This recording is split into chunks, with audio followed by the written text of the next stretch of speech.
There are so many ways to preserve food for the cold winter months, especially when you don't have the luxury of freshly plucked produce from your garden or farmer's market. Today I'm going to teach you how to pickle.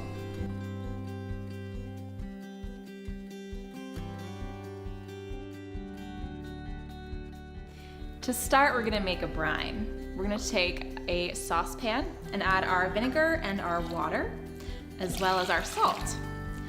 Then we're going to get this on the oven, and we're going to let it simmer until all of that salt dissolves. And while that happens, we're going to pack our pickle jar.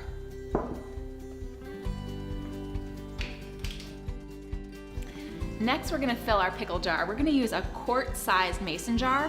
You could get a big monster if you want and just double your pickling liquid recipe. Then we're going to take our cucumbers and we're going to trim the tapered end of the cucumber. Now, the reason we're doing that is it actually has an enzyme in it where the flour grows that causes cucumbers to become mushy when they go into a pickling liquid. So if you just do a small cut at the end of your cucumber, you're going to be sure to have a crunchy cucumber pickle. And that's the whole point of a good pickle, right? So start dropping these in.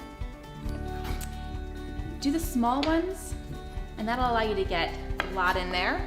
If you want to use the big monster size ones, put them at the bottom and build and get small as you go to the top.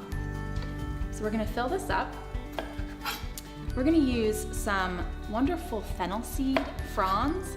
This is where the fennel has blossomed into flowers and it adds a wonderful flavor. So we're going to tuck those in. We're also going to add in some garlic cloves. Now this is a chance to be experimental. You could use crushed garlic cloves, you could use hot pepper, kind of go wild. Try it out and see what works for you. One more tip for you is I'm adding a small piece of horseradish leaf, which I got from the garden. If you have access to horseradish leaf or grape leaf, toss that in there too. The tannins from the leaves allow your pickles to stay really crunchy. Put those in there, and now let's go check on our brine. All of our salt is dissolved. We're going to pour this right in to the top. Push that down in there. Now you're going to put a lid on loosely, and you're going to set it on newspaper. You're not going to process this in a hot water bath because as it ferments, it's going to overflow, and that's part of how you pickle.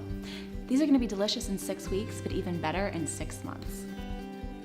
For more deliciousness like this video and subscribe to my channel.